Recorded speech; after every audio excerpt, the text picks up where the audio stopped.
Thank you for tuning in to Conversations with Dr. Don. So, good morning, good afternoon, good whatever time of day it is. I hope it's good for you. Now, for your first-time viewers, Conversations with Dr. Don is an ongoing series of one-hour standalone talk shows where I interview interesting people like most of you out there about who they are as unique, one-of-a-kind individuals and about whatever it is that we have decided to talk about. My guest this evening is Cindy Fisher. Hello. Who's just, hello, welcome. Thanks for coming.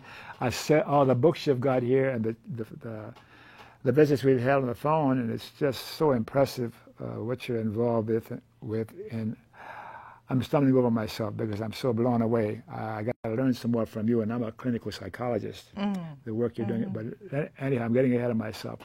Let's start with the first half of the show, what I call the bio segment or the Who Are You segment. So my viewers can find out who you are and get an idea why it is you have views you have on the things we'll be talking about. And I want to warn you ahead of time. Now and then I ask my guests a trick question, and I'll let you know when I'm going to ask it, okay?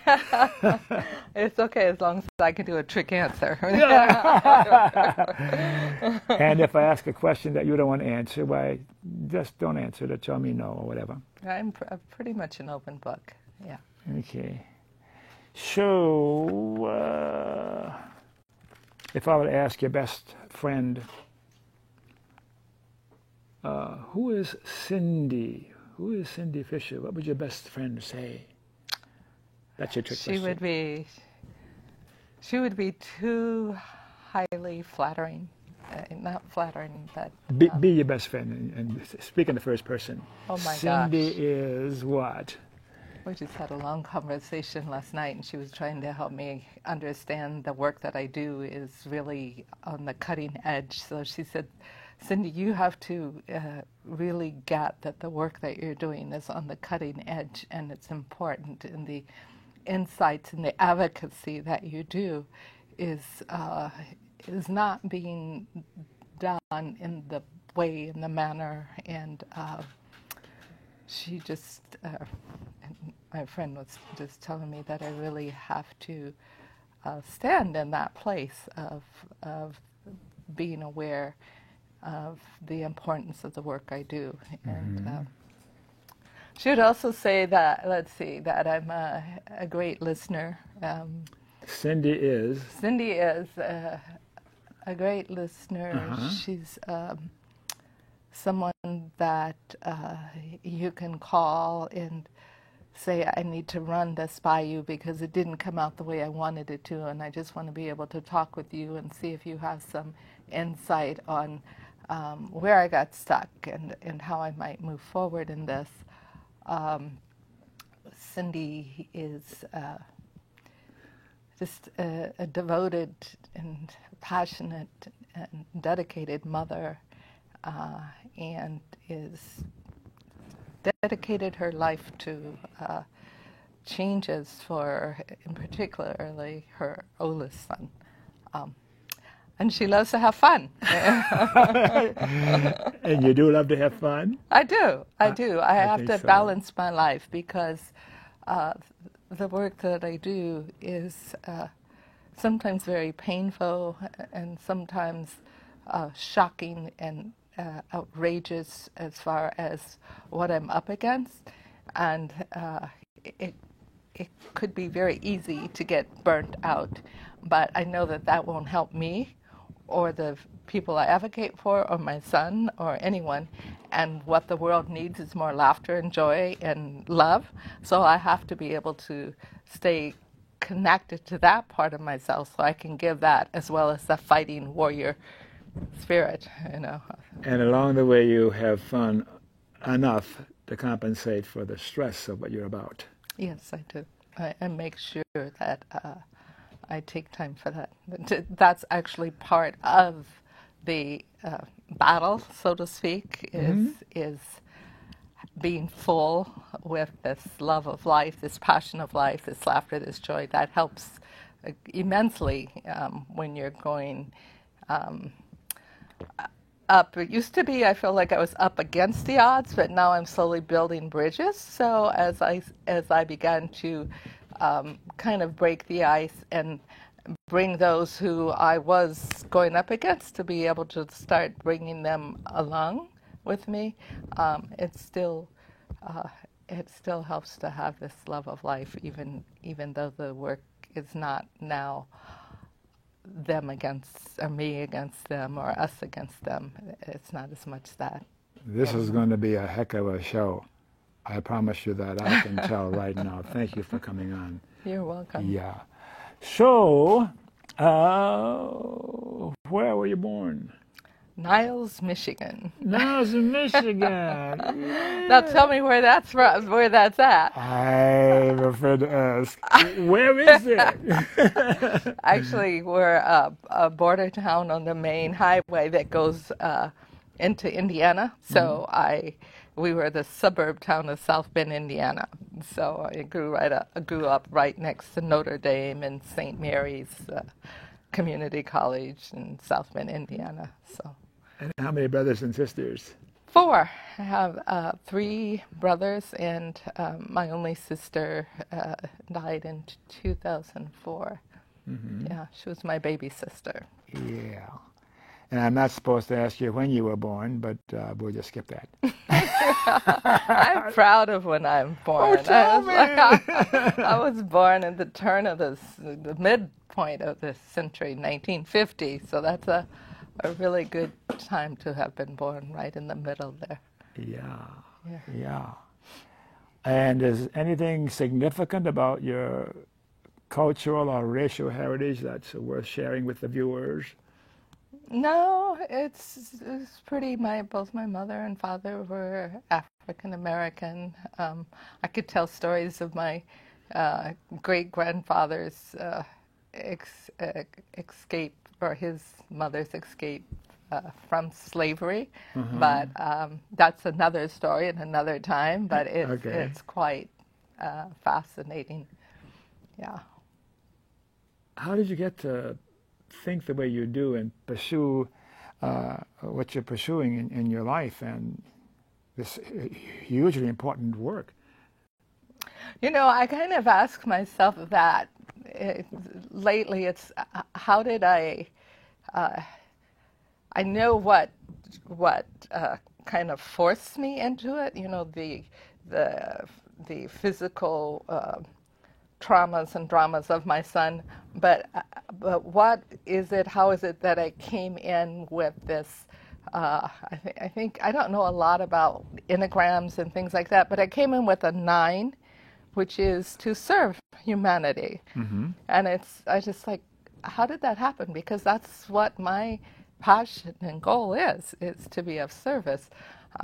So if we want to just look at the earthly circumstances that set the stage for me to do this work, I have a son. My oldest son is 35 years old now, and he was in 6th grade. He was the Washington State chess champion for the intermediate.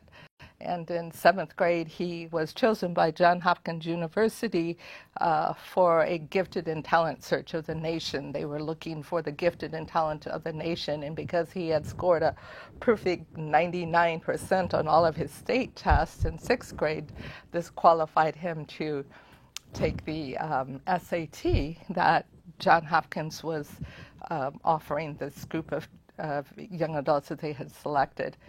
And he took it at age 13 and scored in the top 25% of college-bound high school seniors. Oh, wow. And shortly after that, he ran away from home and lived on the streets. And what I remember is when he returned, there was some turmoil at home. His father was a pharmacist. I was a teacher. We were both doing let's get the American dream, give our kids all the things they need, the things they need, things they need. Yeah, so we spent hours at work trying to beat the competition, so to speak. Let's stop here. And hold the suspense there and continue with the bio stuff about who you are. Okay. Yeah. All right. Your formal education, you mentioned you were a teacher. Yes, I was. And what kind of teaching did you do? What grades? I started out as an elementary teacher. I did K second, fourth, fifth grades over about 17 years of teaching. Then I quit and became a recovering teacher. Recovering teacher.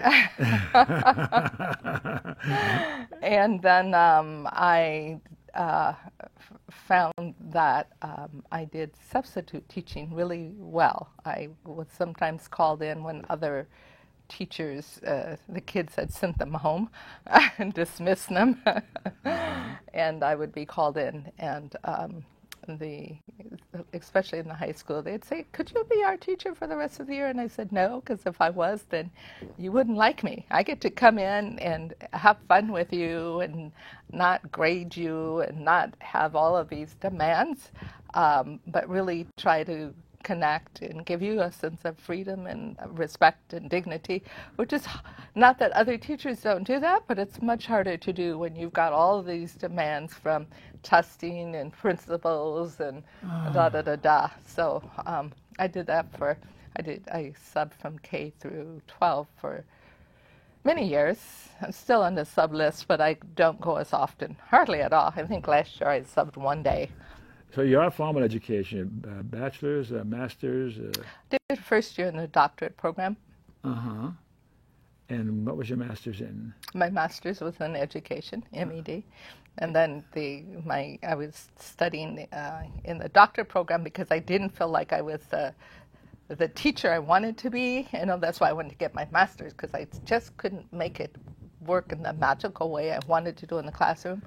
And I had my master's and had the opportunity to go on and do my doctorate. The doors open, so I started that. And still, it was in this was, I believe, like diagnostic remedial reading. I was going to become a doctorate in reading specialist. But then I got pregnant with my oldest son and decided I'd become a mommy specialist. Are your brothers as bright as you are? Oh yeah, my brothers are very intelligent. My one younger brother flunked every class in high school, but just to show the teachers and his parents and whoever else, he passed the last quarter of his high school year with all A's.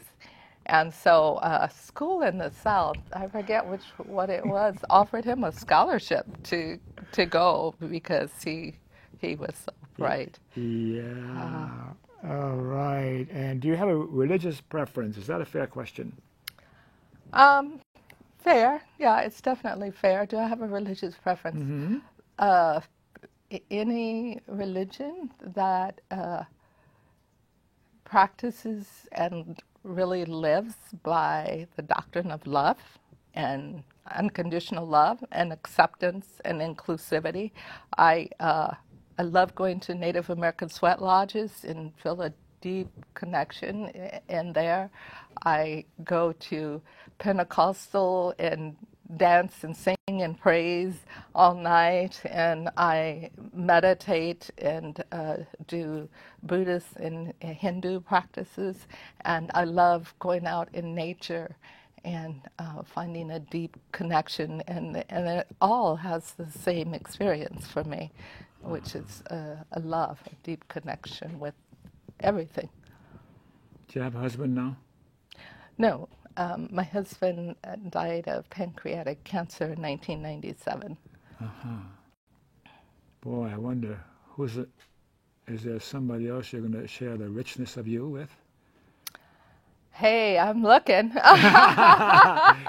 available. I just talked to a relationship coach today, and I'm thinking about hiring her to see if I could make that happen in a good way. Oh, wow. Some lucky man out there. Her email address is going to be up on the screen pretty soon there. You will see it, okay? So you have one son now. Any other children? Yes, I have 4 adult children. My oldest is 35. And then I have my middle son, Robbie. He's 33. And my twin girls will be 30 in November. Yeah, so I have twin daughters that are, Oh, wow. they're all very wonderful and special, and each one very different and unique. Yeah. Yeah, sometimes I So. wondered about the gene pool. I have 5 daughters, and you wouldn't think they came from the same parents. Would Yeah. you care to comment on your political persuasion generally? Are you left, right, center? Are you a Tea Partier? Or... Well, that's a difficult question to Of say course now. it is. I mean, I definitely believe in community empowerment, and the community creating the ordinances and laws that govern themselves, which doesn't happen because there's so many corporate and state and federal powers that can override our community decisions. But for the community, if a community were one that I felt that I helped create in an active way, it would be sustainable. There would be lots of gardens and play space, and politically, there would be a way to involve the whole community as much as possible in decisions. There would be restorative circles and restorative justice instead of police and courts. There would be, it would be kind of like reinventing the village modern day, but with a lot of the sustainable ways that kept villages coherent and alive for thousands of years, that we've kind of left that behind. Why is it, how have we left that behind? Um, We being human beings or Americans or what? I probably would, I haven't studied historically when this shift happened, if it happened. I mean, to me, England was dominated by a monarch, and I don't see England as a place full of villages and sustainability. But if I just come back here to America, I believe that although our founding fathers talked a lot about freedom and justice and independence, I believe that that top 10% that could only vote wanted to make sure that they had a way to hold on to that power. And they spoke the Freedom Rally to get people who had been oppressed from the king for years and years. They spoke that rally to get these people to go to war. Does this sound familiar? and but they never really, something most people don't know, and I've been studying quite a bit with Paul Cienfuegos with the community rights group. People don't know that when the Supreme Court originally was put into place after the revolution, it was just like the higher court of the judicial branch. Yes. But it was not the final say that could overturn any law in the land and interpret the Constitution. Now, let me ask you a trick question. Who gave the king, or who did the king say gave him the sovereign power to rule over all? Who gave him that power to? That's right. He said God. Well, the Supreme Court, who is there for life, unaccountable to the people, in 1809, decided amongst themselves that they were the last and final and highest word of the land, and it was irrevocable. Did you know that? Mm-hmm. Yeah. It's like, what?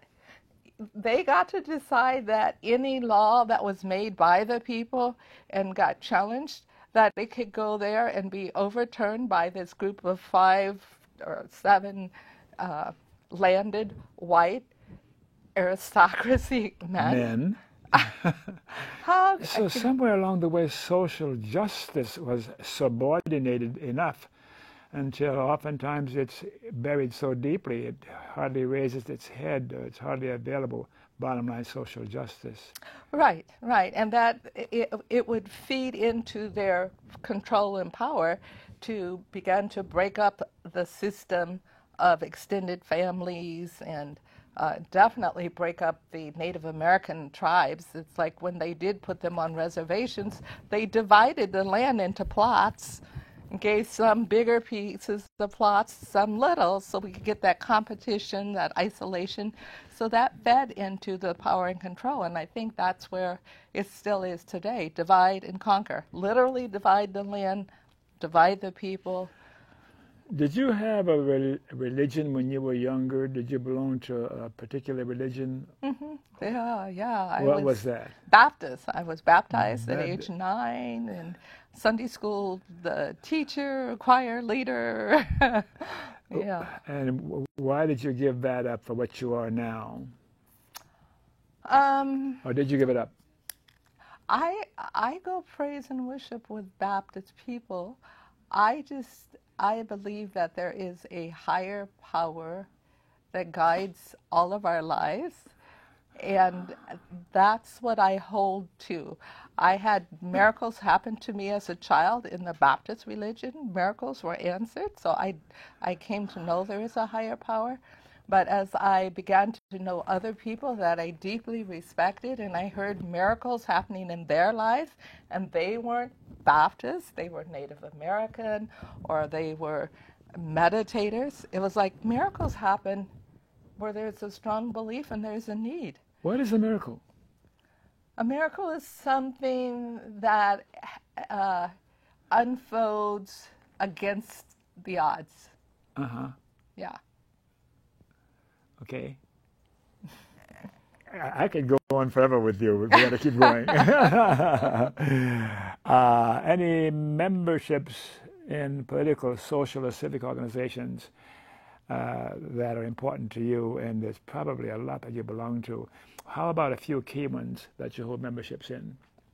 You know, I'm social not, or political organizations. I would say I am a community rights advocate and activist. Mm-hmm. I belong to Rethinking Psychiatry, which is a group that wants to transform the mental health system. We've been in existence for about 3 or 4 years. Rethinking Psychiatry. Mm-hmm. Uh-huh. Mm-hmm. Okay. And I'm probably missing something really important, but I'm usually not a member person. I don't think I've ever joined a church since childhood. I joined a church then. I've been active in churches, sometimes for several years, but I never became a member, joined. What do you think of Native Americans' religious practices?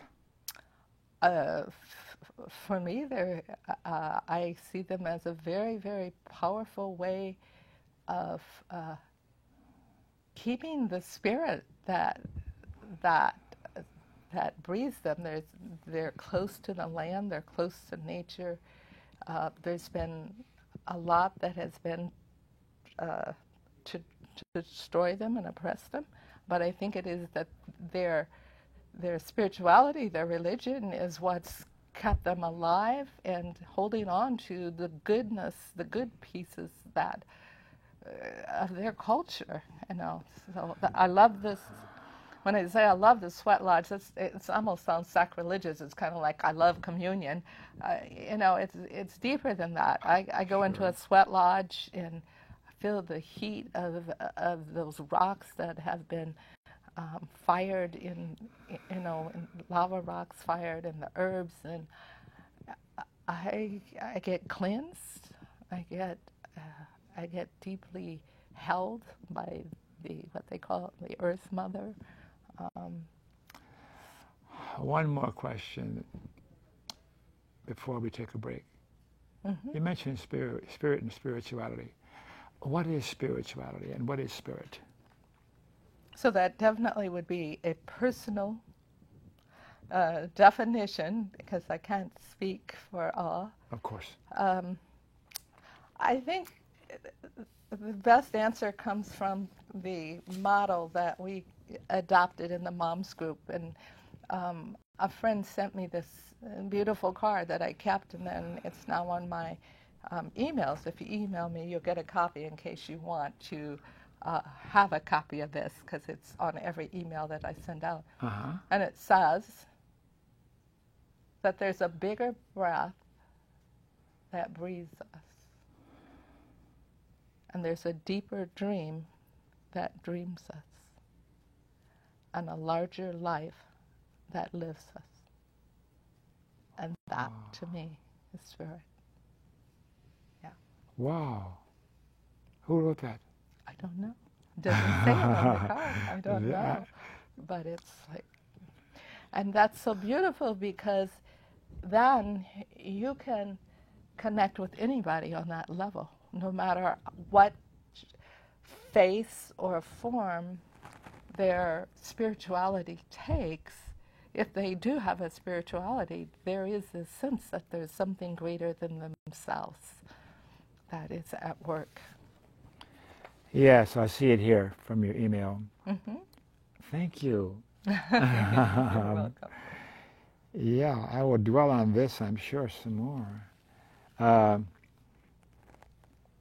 The next show after you tonight, we're taping 2 one-hour shows, is a psychologist friend of mine, fine friend, and the subject will be spirituality. And I have my own thoughts, and I went to Wikipedia, and he's got his own thoughts, and this seems to come closer to something that perhaps we can agree on, because we're both clinical psychologists, and we're kind of different in our learning, you know. So, Hank, I'm going to nail you later on. I love him. Yeah. So let us take a break for a few minutes and then go back to the cheat sheet so I can ask you some questions and we can talk about all these wonderful books you've got here. And I'm just fascinated with what you're saying and what you're about. Thanks again for coming on. Let's take a break, Mr. Control Room, Mr. ER Director.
We're back again. Thanks for staying tuned, for not running away. And for you viewers who missed the opening of the show, Conversations with Dr. Don is an ongoing series of 1-hour standalone talk shows where I interview interesting people like most of you out there, about who they are as unique, one-of-a-kind individuals, and about whatever it is that we've decided to talk about. And my guest today is Cindy Fisher, is going to talk about a lot of stuff with mental health. What's our title again? Mental health rights, yes. Mental health rights, yes. There's some reason for that. So let's start right in with the second half of the show, shall we? Sounds good. And you talk about Moms Movement. Mm-hmm. What does Moms Movement stand for, and how did it get started, the Moms Movement? That's an interesting acronym. Yeah, it stands for the movement of mothers standing up together. Matter of fact, I have a sign. Can I hold that up? Of course, yes. Yeah. So, and is that the right side? Yeah, that's right. So it's the movement of mothers standing up together, and there is a symbol of us holding hands together, because it's in our unity that our strength and our voice is heard. What I have found in mothers across the country, the story was the same over and over when we tried to advocate for our young adults, especially inside locked institutions, but often outside on court order. We were silenced, we were shut down, sometimes we were even libeled, falsely accused of being mentally ill, or all kinds of horrible things. And so by standing together, I have found that our voices are heard. And a large part of that is because as we stand together and share our stories, we are shining a light on a very broken system. And unfortunately, that system isn't willing or as aware as it should be. It often tries to cover its brokenness. So when you shine the light in the darkness like that, there's a lot of things to hide. So you want the light to go away. So that empowers us, because they will also often concede justice and what is right to us as a voice of more than one than they would if we were fighting that battle alone. So you mentioned something going on with your son that prompted this? Yeah, so in the first half we had gotten to the point where my son had taken the SAT. Yeah. Mm-hmm. Scored in the top 25% of high school seniors, college bound, and then ran away and lived on the streets. And he came back about 3 months later, and I kind of knew where he was, but things were rocky at home between his father and I. We weren't seeing eye to eye. There was no physical abuse. How old was he at that time, your boy? He was 13. 13, that's what I thought, yeah. So when he came back, he sat me down on my birthday, and he started telling me about life as it really is in America. And to this day, I will never forget the tears that started coming down his face when he said, "Mother, America throws away its young and its old people." That's who he lived on the streets with, and that was a 13-year-old young man. 13. So he saw, in some ways, too clearly, and he set in his mind to change things. He began to call himself a crime fighter. And of course, a young black man in America calling himself a crime fighter. And years later, this is what he told the mental health institutions when their drug-induced psychosis caused him to be criminalized. He told them he was a crime fighter, and oddly enough, they have this because they're writing down all the things that prove that he's mentally ill. They have that in quotation marks and kind of a capital letters as if they're mocking him. They have no clue, nor did they seek to find out what did he mean when he said, "I'm a crime fighter."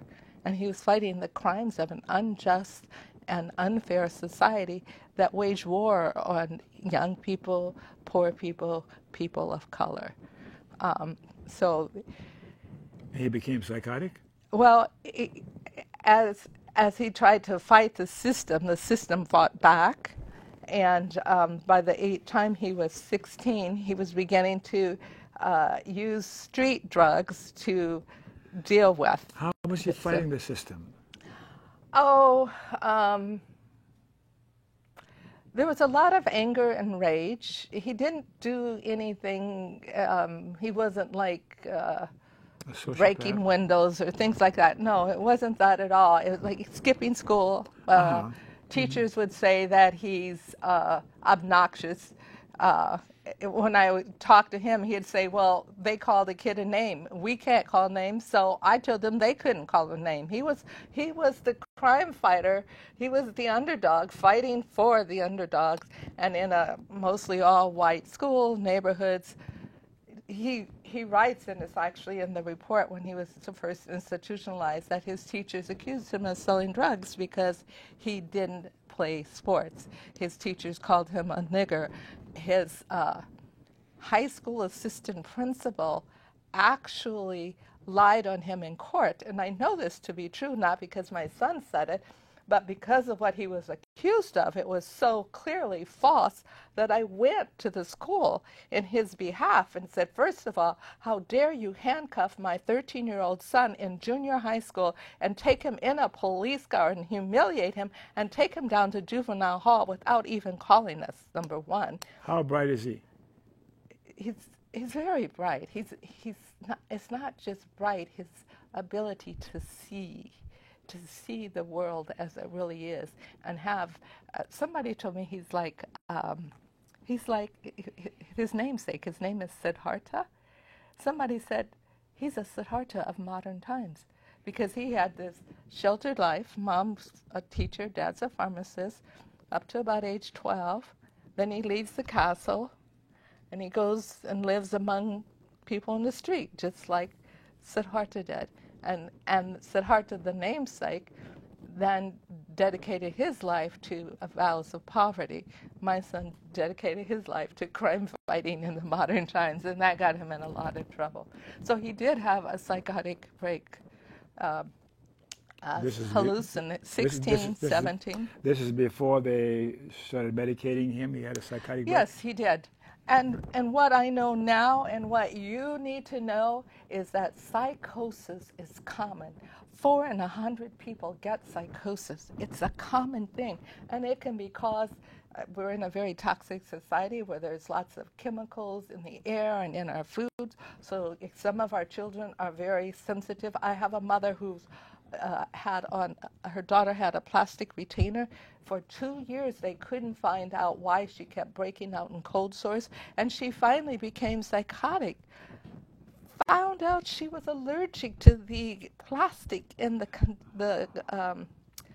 for the teeth. Yeah, the brace, So there's many different reasons for a psychosis, and in our society, we have been very seriously programmed to mean if people hear voices or see things that they are psychotically, mentally ill, and they need to get medication or hospitalized and locked up. That's the framework. There's no standard testing for nutritional deficiencies. There's no standard testing for medical. Thyroid, an imbalanced thyroid can cause psychosis. But there's this horrible void in our society when our young people become psychotic. And that's the other piece, is that in this kind of society that's alienating and isolating, the body responds to stress in many protective ways, and psychosis can be a way of protecting the body. So did your son become psychotic before he had a lot of medication because of how he is and deciding to live a life different than ordinary citizens? I think that had a lot to do with it. In other societies, the one that has the very best record of in the world, and they used to have the worst record with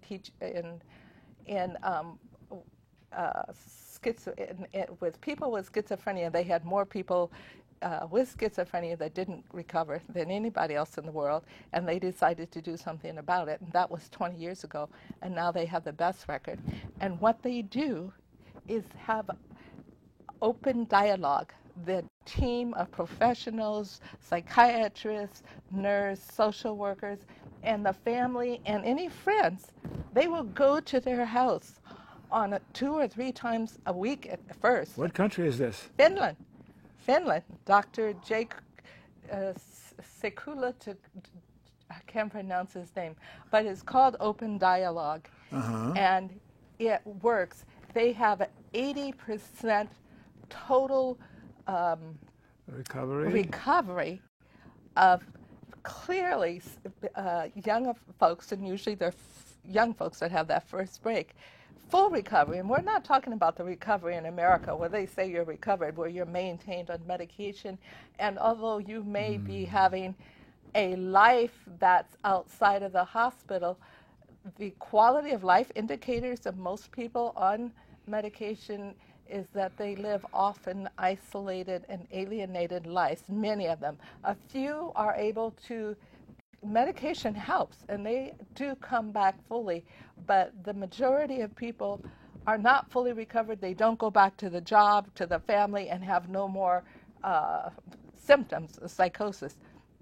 80% in Finland, in this particular community. Now, the rest of Finland has not chosen to adopt that. They're staying with the medical model, and they're getting the results that we got. So you're unhappy with what's going on in our country and how the medical profession is treating people they call psychotic, and how is the criminal justice system tied into what you're talking about?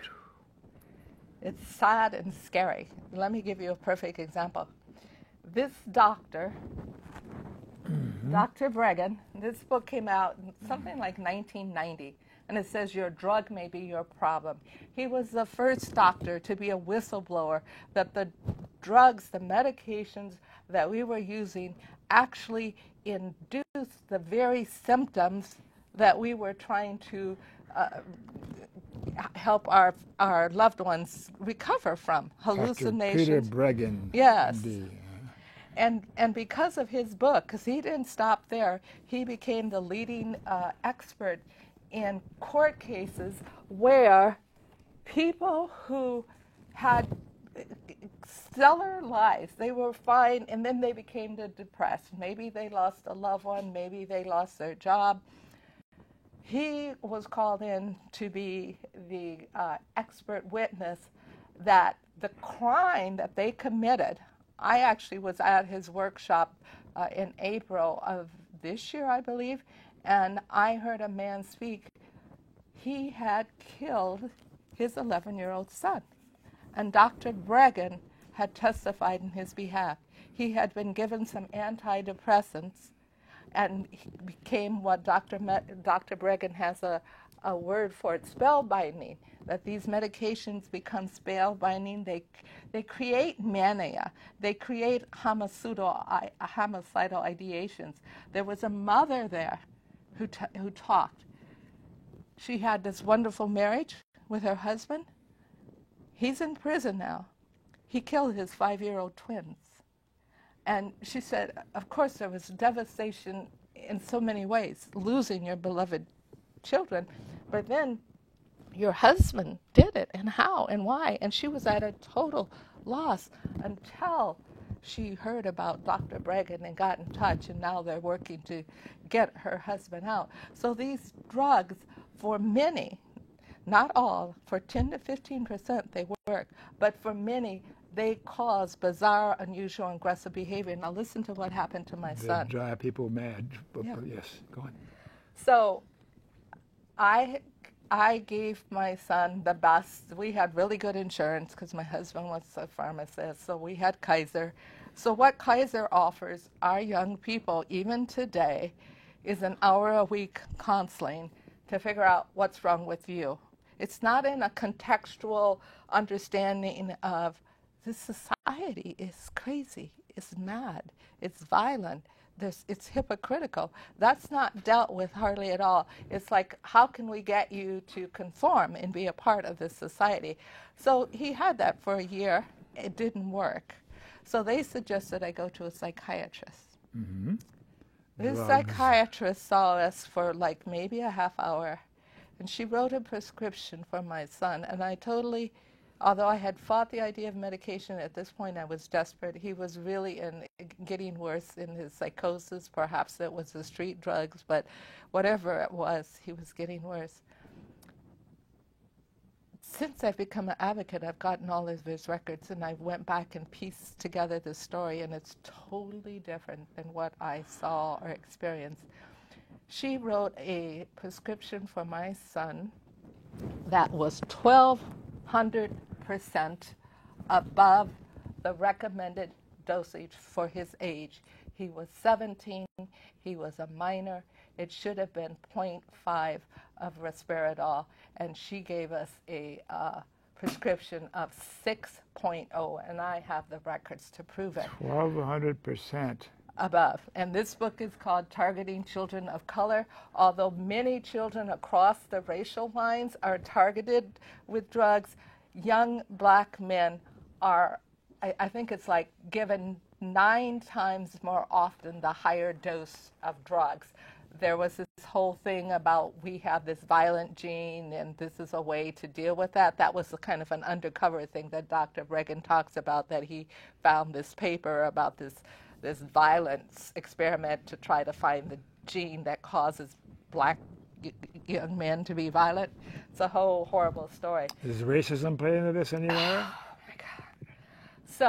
So in the next 6 months, my son burns himself, 6-inch burn, 3 inches wide, put it up against the heater, said he wants to feel something. I'm told it's the medication. Then he's trembling and shaking, and he wants to jump out of his second-story window. And the next morning, I run him into the emergency room. And in front of him, and it's in the records, the emergency doctor says, "Look, your son has a mental illness. He's going to have it for the rest of his life, and we're not giving him anything." My son was on fire inside. He was begging for anything for the pain. They told me it's psychic pain. And he began to believe that this was pain from his illness. So 6 months after... What city was this in? This is in Vancouver. Uh-huh. 6 months, and that doctor is still practicing adolescent psychiatry, but not in Vancouver. But listen to this now. And this happens a lot. This is why our jails are filled with people with mental illness. They say that people with mental illness are creating more crimes. It's not true. The actions that are bizarre and unusual and sometimes aggressive that are caused by the medication, those actions get criminalized. And here's a perfect example. My son, before I say that, in looking at the records, I see that my son himself called 911 like a day or two before this happened for help. And it also shows that we called 911. So this drug reaction, which we didn't know, was building. It's a record. So he leaves our house at 7 o'clock in the morning one morning, and we live in a almost all-white neighborhood. He believes we have poisoned him. I now know he was poisoned, but it was a drug poisoning. But I didn't know that at the time. I just thought he was crazy. He believed we had poisoned him. He left the house. He went to the first door, knocked to get help. Nobody answered. Second door knocked. Nobody answered. When you read the description in there, which they write down word for word to validate that he's mentally ill, he said, "I felt like a jackhammer was in my head." He said, "I felt like my insides were on fire, and I felt like I had to run away." That's a textbook description of akathisia. Akathisia is a drug-induced toxic poisoning. Mm-hmm. The third door, he has enough sense to realize if he doesn't get help soon, something serious is going to happen. Nobody answers, so he picks up a stick and he breaks the window, and then he goes and sits in the street to wait for help. The police arrive, because then people are going to call. Nobody will answer the door, but your property gets broken into, you're going to call. Police arrive. One police report says exactly what my son said. He said, "I'm dying from being poisoned. Please take me to the hospital." The other police report says that a neighbor was holding him until we arrived, but you don't get the neighbor's name, and the neighbor is never heard from again. They surround my son. They read him his rights, and they take him to jail, and they book him for malicious mischief. Oh, jeez. And then he ends up incompetent to stand trial, so he ends up at the state hospital. Now, in the state hospital, he's telling them, describing all of the reactions that he's had to these drugs. And when you read the hospital report, they say it sounds like he may have had a reaction called neuroleptic malignant syndrome. He may have had extrapyramidal reaction to the drugs. So it's clear that they see it's a side effect. But they don't say that. And then he tells them all of the pain that he's going through. He's talking about the teacher that lied on him. He's talking about being called a nigger. He's talking about his parents that are divorcing. And We've got about 4 more minutes. Okay. So, but let me finish with this one real quick. So he's telling them all of this, and it's written down. And then what do they write when they decide what is the matter with this young man? He also tells them that he had been raped the year before, and it should have been mandatorily reported. So this young man needed trauma-informed care. But they write that it looks like his stresses are that he wants to be independent and has to live with his parents and his mental illness. And he will be mentally ill for the rest of his life. And consequently, he has cycled in and out of the jail and the hospital because he's never got trauma-informed care. He's always got maximum drugged Risperidol, the same drug that sent him into this first psychosis in the first place, double the maximum. FDA's maximum means nothing in the institutions. And he's coming back maybe in 2 weeks. And I'm scared. I want him out, but I'm scared for him to be out because there's nothing in place, which is what the moms movement, we're trying to get respite homes in every neighborhood, peer-run respite homes, community crisis teams that are trained the way that we think they should be, and clubhouses that have all kinds of art and dance and music to welcome everybody in and include those who have been ostracized to the mentally ill. So we have a fundraiser Friday, and if you go to andSoWeWalk.com, if you can't go to the fundraiser, if you can give $10, we want 100 people to give $10. Me and another mom walked 100 miles to make sure our voices were heard about creating communities where the heart can heal. So if we can get 100 people to donate $10, we can send 2 people to get mentorship training with Michael Mead with Mosaic Voices. That's this Friday? This Friday. What date is that, September? September 21st, my birthday. And they don't know that, so it's a good thing this doesn't go on until afterwards because they don't know that it's my birthday.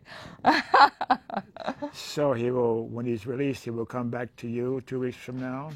No, he won't come back. They say that it's too violent. Our children come back violent after being drugged. Yes. I've had girls that have choked their mothers, broken wrists, boys, men, I should say men and women.